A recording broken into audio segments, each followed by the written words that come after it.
Today we're going to talk about prebiotics and probiotics. Now I know that there's a lot of information out there about them, but today we're going to give you a short encapsulation of what, why, where, when.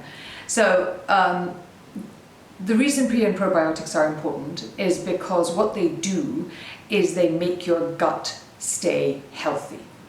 The reason it's important that your gut stays healthy is because your gut is not only the second brain in your system, it's also where 80% of your immune system is created. Now, if 80% of your immune system is created within your gut health becomes almost the most important thing in your system. When your stomach doesn't work, or when I have a client that comes in whose stomach doesn't work, we start there. We're like, let's start with your gut. Now, the way that your gut functions is based on a variety of bacteria, basically, and on hormones, because the hormones decide which part of your gut works, doesn't work. The whole digestion process is a step process of lots of pathways of hormones, letting in one hormone, letting out another hormone, letting in one hormone, letting out another hormone.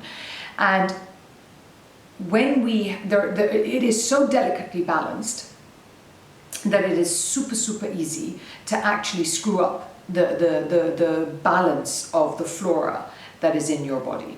And many things can affect the way that your gut balance works. Basic stress affects it. Any kind of major trauma, even just breaking up or having with a friend, let alone a private intimate relationship. Massive amount of stress at work. Traveling a lot will mess up your gut flora. Going abroad and eating something that didn't agree with you mess up your gut flora. And the primary candidate, of course, is antibiotics. Antibiotics will completely mess up your gut flora. It is said that 1 week of antibiotics is enough to mess up your flora for a whole year. So what do we do when we have a gut that isn't working very well? And how do we know it's not working? It's bloated, we're constipated, we have diarrhea, we have stomach pain. That's how you know it's not working. Prebiotics are a fiber that is made out of inulin that is sent into your gut for the bacteria to feed on. And then probiotics are the actual bacteria that are in your gut. So the way that you actually improve bacteria, your bacteria in your gut, is not just by eating probiotics, but also by having the prebiotics, so that you're putting in enough food for your bacteria to be able to eat. So don't just make sure that any probiotics that you have are not just the probiotics, you have the prebiotic added in, and it's usually called inulin fiber, inulin, inulin, inulin, in the on the bottle or wherever you're going to find it. Natural sources of inulin are things like artichoke, for example. But do look up if there are natural sources of inulin you're already having in your diet today.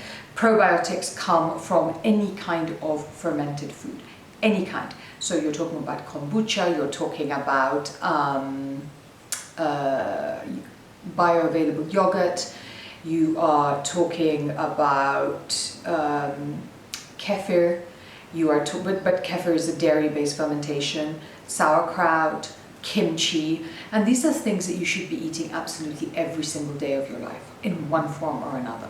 Put a little bit of sauerkraut in your salad, put some kimchi with your dinner, have kombucha in the morning, do a blended smoothie with kefir if you would like, and add artichokes and other kinds of fiber to your diet so that they are actually a more balanced approach. And that's how you will keep your gut really healthy.